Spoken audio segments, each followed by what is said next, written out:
اس کے علاوہ زرتاج گل یا کوئی بھی جتنے لوگوں کے اس میں نام ہیں ان کو گرفتار جو ہے وہ فوری طور پر کرنے کا حکم جو ہے وہ صادر ہوگا۔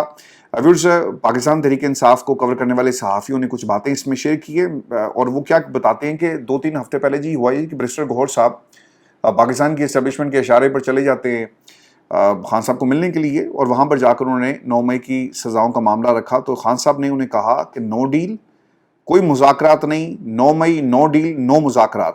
آپ کو پہلے بھی میں نے کہا تھا کہ یہ چیزیں نہ لے کر آیا کریں، آپ کھل کر احتجاج کریں، احتجاج کے ذریعے ہی حل نکلنا ہے۔ آپ احتجاج نہیں کریں گے تو یہ آپ کو جیلوں میں ڈالتے رہیں گے۔ میں 2 سال سے جیل میں ہوں، کیا ہو گیا؟ تو جیلوں سے نہ ڈریں۔ دیکھیں، پاکستان تحریک انصاف، آپ کو یاد ہوگا کہ حماد اظہر کو یہ بات خان صاحب نے کہی تھی کہ نکلو باہر اور پاکستان میں اپنے عدالتوں کے ذریعے کیسز کا سامنا کرو، اور کب تک تم چھپ کر بیٹھے رہو گے؟ تو حماد اظہر صاحب اس وقت کے غائب ہیں۔ آج والد کے جنازے کو کندھا، مشکل وقت تھا، میں اس پہ کرٹیسزم نہیں کر رہا، لیکن وہ باہر آئے، ابھی تک کسی نے گرفتار نہیں کیا۔ تو پھر میں اور آپ کیا سوچیں اور کیا سمجھیں کہ کیا ان کی بات واقعی ہو گئی ہے؟ اور اتنا عرصہ یہ جو غائب رہے، کسی کے کہنے پر، کسی کی لوگوں کو یہ احساس تھا کہ بھائی جان تسی بس 2-3 دفعہ آواں گے، نعرے ماریں گے تے سانو پھڑنا نہ، جو تسی کہو گے وہی کریں گے۔ اور دیکھیں وہی کچھ ہوا نہ۔ پنجاب کے اندر ان صاحب نے کتنی دفعہ استعفیٰ دینے کی بات کی، استعفیٰ دے دیا، تحریک کو یہ گرم کر ہی نہیں سکے، پاکستان میں سڑک کو گرم یہ کر ہی نہیں سکے۔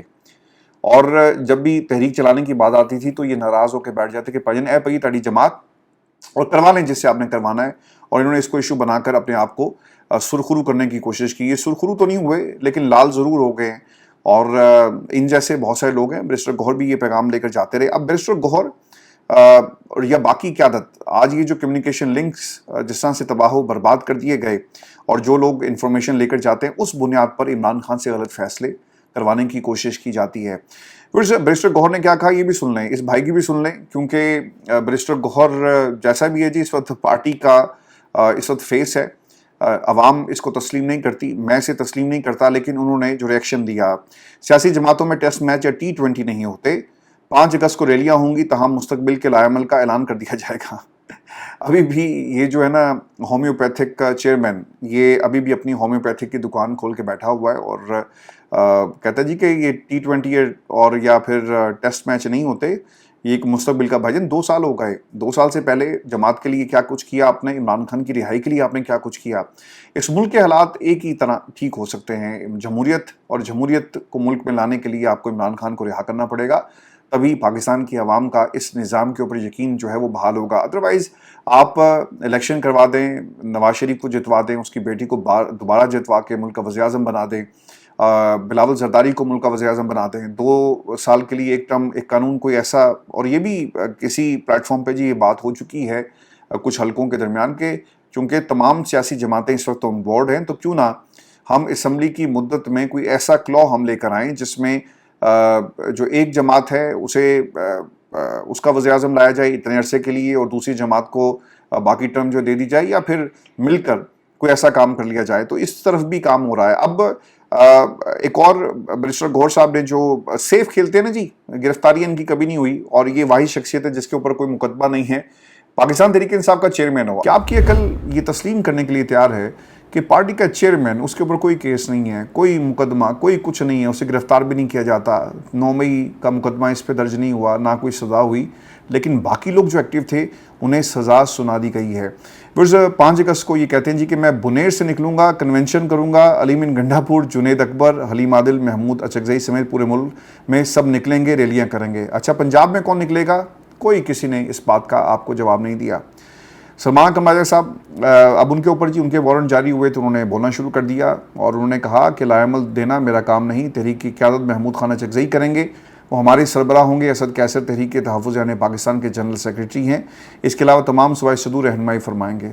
تو بھائی جان پھر تسی کس مرض دی دعاؤ گھر بیٹھیں، اور یہ واقعی آپ نے ٹھیک کہا کہ آپ ایک تحریک کے میٹیریل نہیں ہیں۔ میں آپ کو ویورز آج سرگودا کی ایک عدالت نے ایک اور سیاہ فیصلہ دیا جی، اور انسداد دہشت گردی کی عدالت ہے نے 9 مئی جوڈیشل کمپلیکس میاں والی کیس کا فیصلہ سنایا، اور عدالت نے مقدمے میں گرفتار ملزم اسماعیل کو 25 سال قید کی سزا سنائی، جبکہ احمد خان، احمد چٹھا اور بلال اعجاز سمیت 51 ملزمان کو اشتہاری قرار دے دیا گیا ہے۔ پاکستان تحریک انصاف کے وکیل خالد شفیق صاحب نے دعویٰ یہ کیا جی کہ انسداد دہشت گردی عدالت نے 9 مئی کے کیسز میں ایسے لوگوں کو بھی سزا سنائی جن کا دور دور سے پی ٹی آئی کے ساتھ کوئی تعلق نہیں تھا، جائے وقوع پر وہ موجود نہیں تھے۔ 9 مئی رات بلا تمیز گرفتاریاں ہوئی، ان کی بھی گرفتاریاں ہو گئی، اور 342 کے بیان میں بھی انہوں نے یہی لکھا کہ ہمارا پی ٹی آئی کے ساتھ کوئی تعلق نہیں، اس کے باوجود ان کو سزا سنائی گئی۔ دیکھیں، مجھے نا آج ایک کلپ دیکھنے کا اتفاق ہوا، اور اس میں جو ہمارے ایک بہت ہی پیارے دوست ہیں لاہور سے، ایوان، ان کی یہ ٹویٹ تھی جس کا حوالہ کسی دوست نے بھی دیا، اور وہ یہ بتاتے ہیں کہ پاکستان کے اندر وہ ایک انٹرویو کر رہے تھے جی ایک نوجوان کا، اور اس نوجوان نے اپنی آپ بیتی کیا سنائی۔ وہ یہ کہتا ہے جی کہ میں سروسز ہسپتال میں بیٹھا ہوا تھا، تو مجھے کچھ پولیس والے آئے اور انہوں نے پکڑ لیا، اور انہوں نے کہا یار گنتی پوری کرنی ہے، گنتی پوری کر کے ہم تمہیں بعد میں جو ہے وہ رہا کر دیں گے۔ اب وہ رہا اسے کیا کرنا تھا بیچارے کو؟ بعد میں کہا جاتا ہے جی کہ 2 لاکھ روپیہ دو گے تو تمہیں ہم چھوڑیں گے، اور اگر تم نے 2 لاکھ روپیہ نہیں دیا تو پھر تمہارے ساتھ جو ہے وہ یہی سلوک کیا جائے گا۔ اب دیکھیں، یہ ایسی مثالیں صرف اس بچے کی نہیں ہیں، اسے 9 مئی کے کیسز میں گنتی پوری کرنے کے چکر میں آپ نے اندر ڈال دیا، اور پھر اس کے ساتھ کیا سلوک ہوا۔ پاکستان میں انصاف نام کی تو خیر اب چیز ہی کوئی نہیں رہی۔ جس کا زور چل رہا ہے وہ 9 مئی کے مقدمات میں کسی کو بھی گھسیٹ لیتا ہے۔ اگر آپ پاکستان میں حق اور سچ کی بات کرتے ہیں تو آپ کو پی ٹی آئی کا کہہ کر آپ کے خلاف ظلم شروع ہو جاتا ہے۔ اگر آپ عمران خان کی بات کریں گے تو آپ کے ساتھ بھی وہی سلوک کیا جائے گا جو قیدی نمبر 804 کے ساتھ کیا جا رہا ہے۔ سر، پاکستان میں سزاؤں کے حوالے سے عمر ایوب صاحب کی گفتگو یہ بھی میں آپ کے ساتھ شیئر کرتا ہوں، کیونکہ انہیں بھی کسی بھی وقت گرفتار کیا جا سکتا ہے۔ 10 سال کی سزا سنا دی گئی ہے۔ وہ کہتے ہیں جی کہ مجھے قید سنائی ہے، لیکن میں آپ کے سامنے مسکرا رہا ہوں۔ جن گواہوں کی گواہی پر فیصل آباد کی عدالت نے سزائیں سنائی، ان کی گواہی سرگودا کی عدالت مسترد کر کے ایک کیس میں مجھے بری کر چکی ہے۔ اچھا، یہ بھی ایک عجیب سا معاملہ ہے کہ ایک عدالت بری کر دیتی ہے، اسے گواہی کو نہیں مانتی، دوسری عدالت کہتی ہے نہیں یہ سچی گواہی ہے، ہم اسی پہ سزا آپ کو سنائیں گے۔ دوسری چیز، فیصل آباد تمہیں شرم آنی چاہیے، بے شرم اے ٹی سی جج، یہ انہوں نے اس کو مخاطب کرتے ہوئے کہا کہ جس دن تم مرو گے اور تمہیں قبر میں اتارا جا رہا ہوگا، اس دن سے تمہیں ڈر نہیں ہے، تمہاری فیملی کو بھی شرم آ رہی ہوگی، ایسا شخص ہمارے گھر سے جج ہے۔ دیکھیں، یہ جج سالوں کا مسئلہ یہ ہے، جس کے اوپر بیتتی ہے اور جو انصاف کے لیے ان کے سامنے کھڑا ہوتا ہے نا، وہ وہی جانتا ہے کہ وہ کس کرب سے گزر رہا ہے، چاہے وہ گارڈین کورٹ ہو، چاہے وہ سول عدالت کا کوئی جج ہو، چاہے وہ سپریم کورٹ پاکستان کا جج ہو، ان سارے ججوں کا ایک ہی حال ہے۔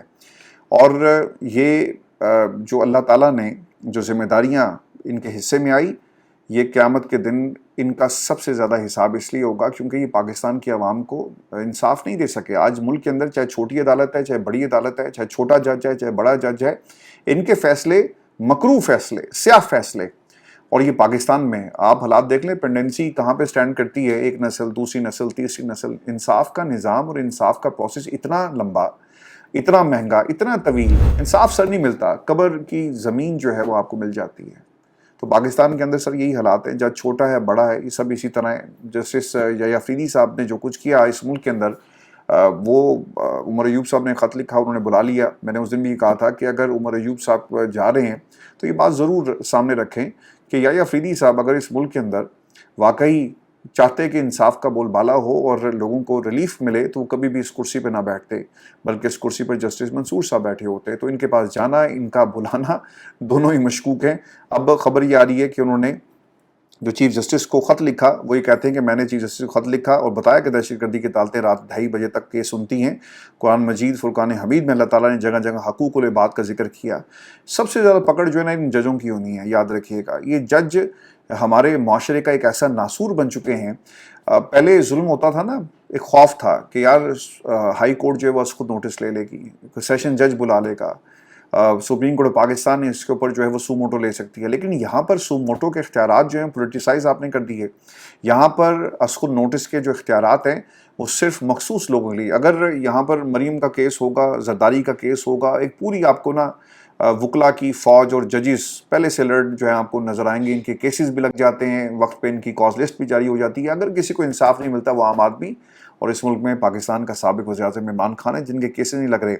پھر اب خبر یہ آ رہی ہے کہ عمر ایوب نے سزا پانے کے بعد عمر ایوب نے چیف جسٹس سے ملنے سے انکار کر دیا۔ میں تو پہلے کہہ رہا سی کہ یہ صرف ایک سٹنٹ ہے اور اس کے علاوہ کچھ نہیں ہے، یہ صرف دکھانے کے لیے کہ ہم اپوزیشن لیڈرز آپ کی بات سنتے ہیں، یہ صرف ہم حکومت کے بہت سارے لوگ جا کر ملتے ہیں جی ان سے، اور ان کی جو یہ جتنے بھی ججز ہیں ان کی جو محافل ہیں، جو پرائیویٹ محافل ہیں، وہاں پر آپ کو حکومت کے بہت سارے لوگ ملیں گے. تو سر یہ ایک پورا کنبہ ہے، اور جہاں پر کہیں نہ کہیں بیٹھ کر یہ فیصلے کیے جاتے ہیں کس کو انصاف دینا ہے، کب دینا ہے، اور کون سا ہم نے کرتب دکھانا ہے پاکستان کی عوام کو.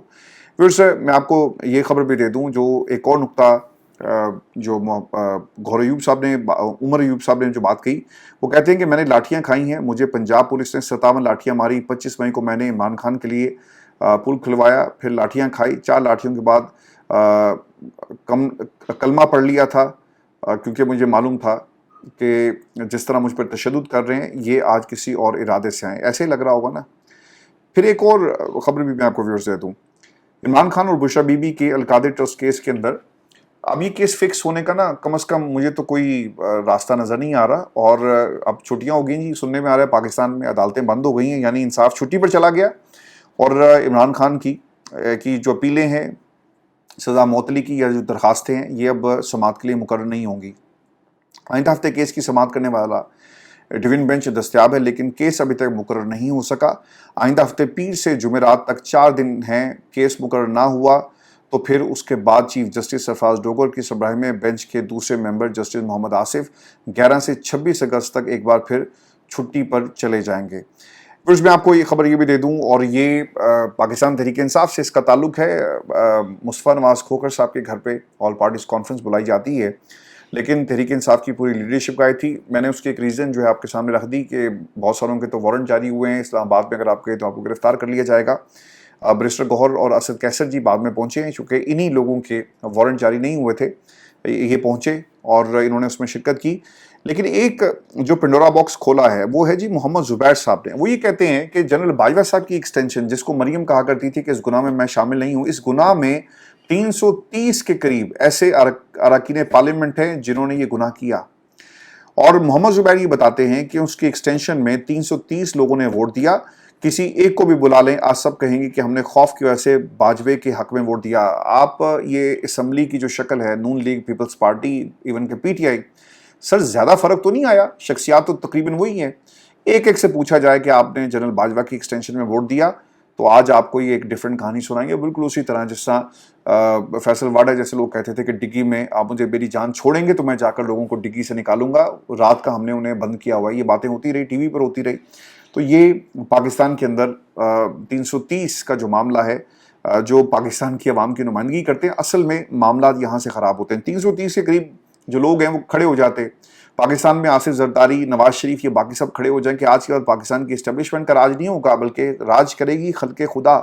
تو سر پھر راج وہ والی پاکستان کے اندر جو شخصیات ہیں جو ہمیشہ سے 78 برسوں سے کر رہی ہیں، انہیں موقع بھی نہیں ملے گا. یا تو آپ ڈائریکٹ مارشل لا لگائیں گے یا پھر آپ اسی طرح پراکسیز بن کر ان کے ہاتھ میں کھیلتے رہیں گے، جو اس وقت نواز شریف صاحب بھی کر رہے ہیں.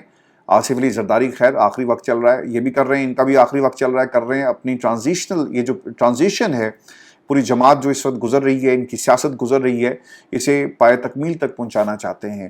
نواز شریف صاحب عمر عطا بندیال کے ہوتے ہوئے پاکستان نہیں آ سکتے تھے. یہ محمد زبیر صاحب کہتے ہیں کہ نواز شریف کے پاکستان آئے بغیر انتخابات نہیں کروانے تھے. اگست 2023 میں اسمبلی کی مدت ختم ہونے سے 3 دن پہلے اسمبلی برخاست کی گئی تاکہ 2 ماہ کی جگہ مزید 1 ماہ مل سکے. پھر 3 مہینے میں بھی الیکشن نہیں کروائے. 6 ماہ تاخیر کی جو سنگین جرم ہے. تاخیر کی وجہ کیا تھی کہ نواز شریف صاحب کو تیاری کا موقع مل جائے، یہ تقریریں کریں، لوگوں کو جگائیں جا کر وہ اپنا ایک امیج بنا سکیں کہ دیکھو ہم آ گئے ہیں، ہمیں نکالا تھا، ہم پھر آ گئے ہیں.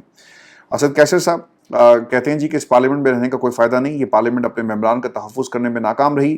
اس پارلیمنٹ کے مستقل بائیکاٹ اور استعفوں کا ہم سوچ رہے ہیں. دیکھیں جب بھی پاکستان کے اندر حکومت میں بیٹھے ہوئے لوگوں کی بات آتی ہے تو سارے اکٹھے ہو کر کوئی قانون بھی پاس کروا لیتے ہیں اور پڑھ جاتے ہیں. دیکھیں آج اسد کیسر کو جو احساس ہو رہا ہے اس میں غلطیاں آپ کے اپنے لوگوں کی ہیں. جب اسٹیبلشمنٹ سے راتوں رات ملاقاتیں ہوں گی اور لوگ اپنا ضمیر، اپنا سب کچھ ان کے ہاتھ میں پکڑا کر آ جائیں گے تو پھر سر نتائج یہی ہوتے ہیں. 2 برس ہو گئے، سب کچھ اسٹیبلشمنٹ نے جس طرح کی تیاری کی اس طرح سے 8 فروری کو جو انقلاب آیا ووٹ کے ذریعے، آپ اس کے باوجود تیاری نہیں کر سکے اور کیپٹلائز نہیں کر سکے. نتیجہ کیا ہے آپ کے سامنے ہے. میں آپ کو پھر یہ خبر یہ بھی دے دوں،